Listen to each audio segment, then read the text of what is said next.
Police officers of Reddit, who's the smartest criminal you've ever encountered? I worked with this one guy who had a lengthy record. He had a system for getting released if he got caught. After committing a crime, if the police were in pursuit and he knew he was about to be cornered, he would act insane. His girl would play along with it, telling the police that he was off his medication. The police would arrest him, but then send him to mental ward with papers instructing the ward to release to police once he was cleared.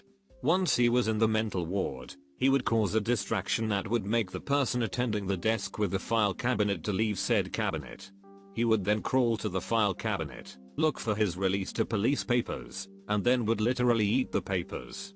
When the psych evaluators decided that he was stable enough to be released, there would be no instructions to send him to the police, and he would be released to the general public.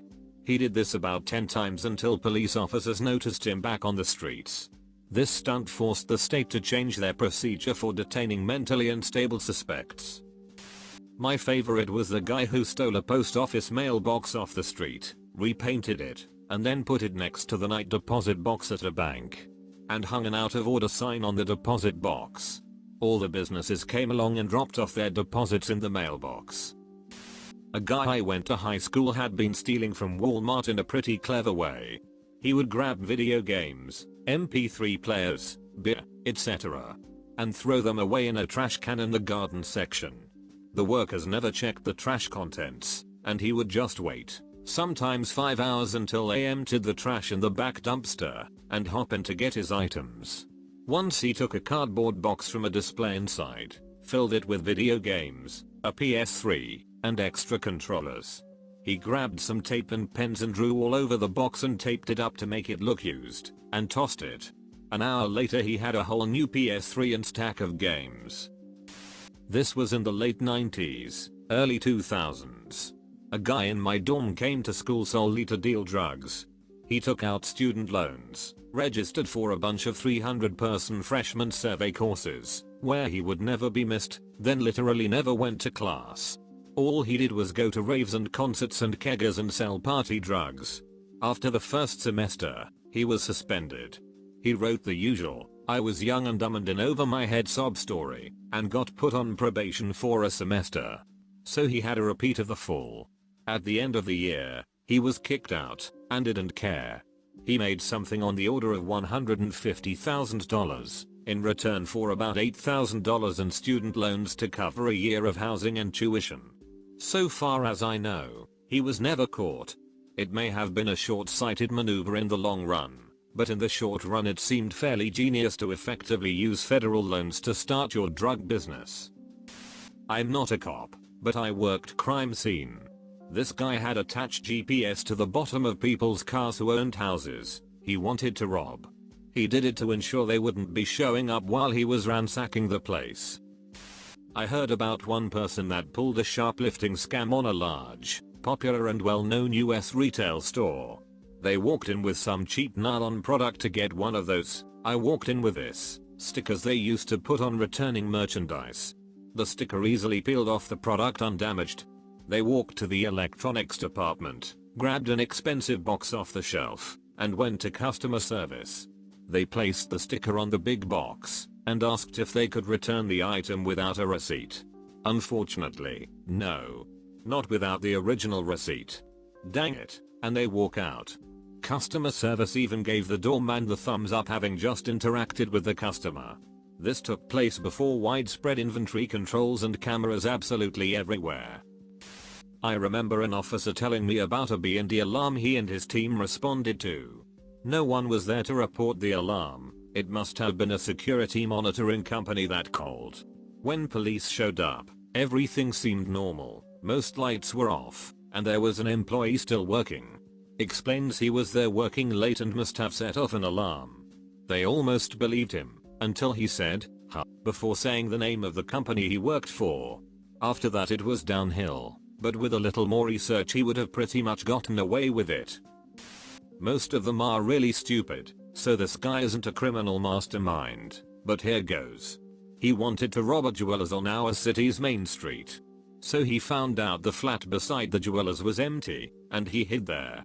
For 2 weeks he triggered the alarm on purpose several times a night. Massive headache for the police and the business. We turned up to see nothing there, nothing on cameras, thought it was just a fluke. So the jewelers turned off the alarm system and said they'd wait until the morning to get a new one installed, or that one rewired, because something wasn't right. As soon as he heard that and the police leaving, he tore down the wall, had already been working on this apparently, and robbed the place taking his sweet time. Escaped without anyone noticing anything for hours, until the jewelers came back in the morning. Then he tried to resell something he stole, which had a serial number on it and got caught. So not that smart after all. Good effort though. A French thief who spent 10 years in prison became a comedian when he got out. One of his stories.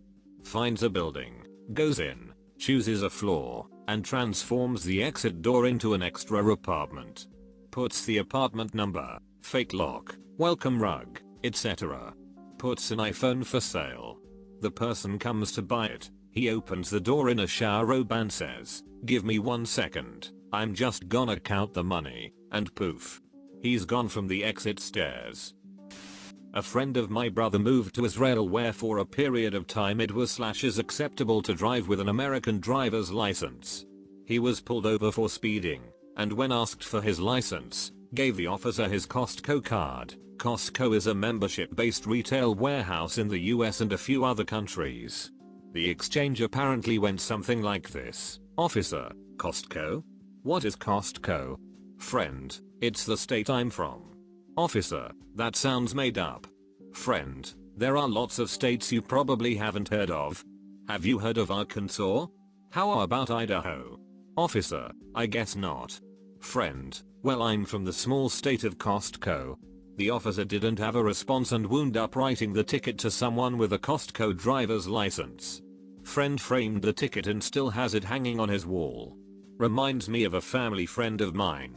Very funny Australian with an absolutely horrendous bogan accent.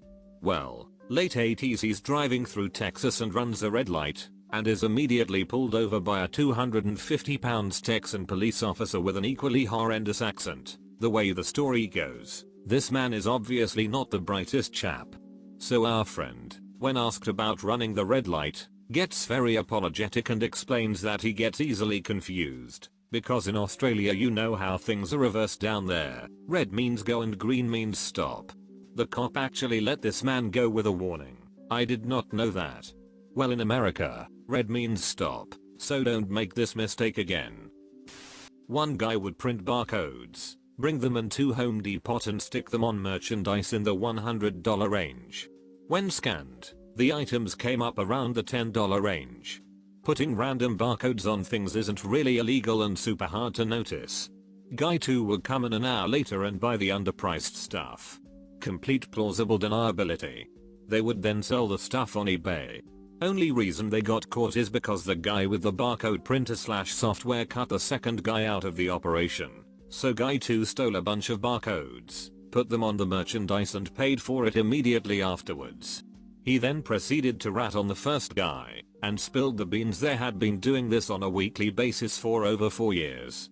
Because we could only pin the one case on him, the burglary was dropped down to petty theft, and he walked away with a few days in county and a small fine.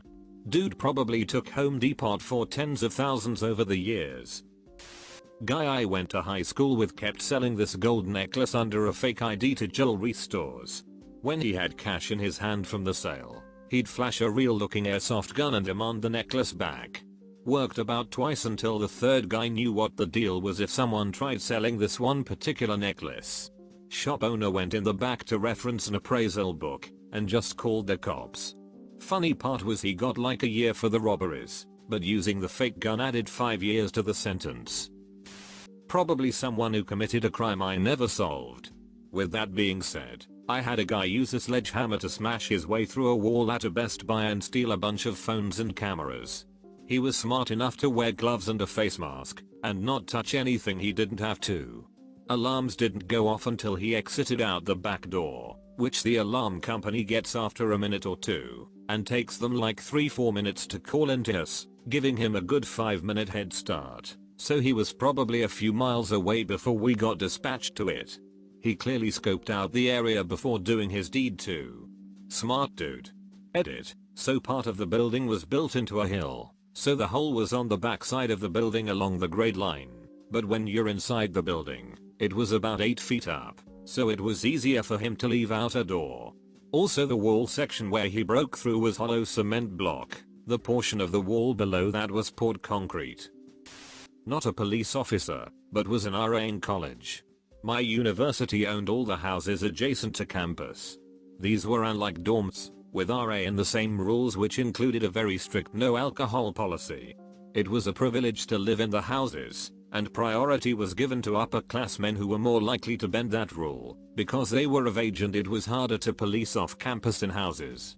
There was a student who went around knocking on doors saying something like, "I'm an RA and housing director's name sent me for health and wellness checks." She'd find their booths, take it, and follow up with how she's doing them a favor by just giving them a warning. She wasn't actually an RA, and was just keeping the booze for herself. The only reason she got found out was because she did it to an actual RA.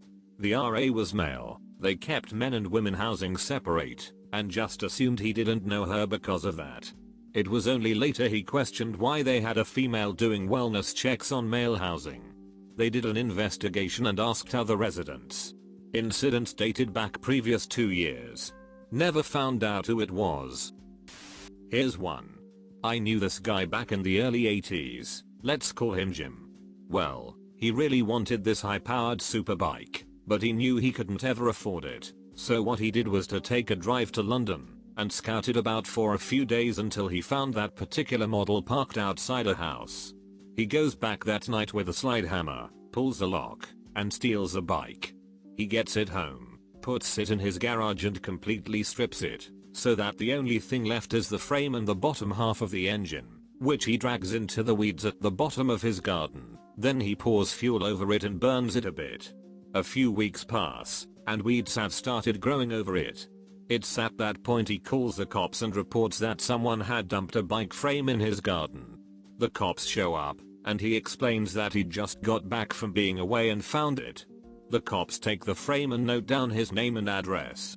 A few days later, the cops call him and say that the bike had been stolen from London a month or so ago, from the serial number on the bottom half of the engine and frame, and that the insurance company had classed the bike as a write-off, and had told the cops to dispose of it.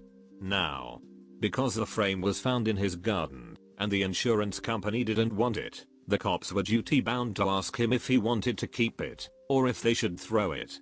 So he tells them that he'd always wanted to build a bike. He gets the frame back from them, repaints it, then puts it all back together and re-registers it as a Q-Reg, stolen and recovered. I forgot to call him Jim, didn't I? Same thing as the computer rooms. Guys would cut the power to electrical stations, damage the wiring, then hide waiting for the cops to show up. Once the owners of the buildings came, they would shut off the power because of the unsafe wiring that would have to be repaired in the morning. Everyone would leave for the night, then they would cut away all the non-powered wiring to get the copper. Not a policeman here, but I have a nice story from insurance/debt collectors. There was this guy who was already in heaps of debt. Like more than a lifetime's worth of debt. He proceeded to file several police reports for identity theft, up to the point that he got protected from financial checkups. It was a temporary measure that were given to repeated identity theft victims. At the same time, he had reported fake income to the IRS for the last couple of years, to between 40 to 60 millions depending on the year. So when he applied for credit cards and loans, they were unable to check his financial credit due to the identity theft protection, but they checked his tax returns, which showed he had a massive income. Got his loans and credit cards, emptied them out and left the country.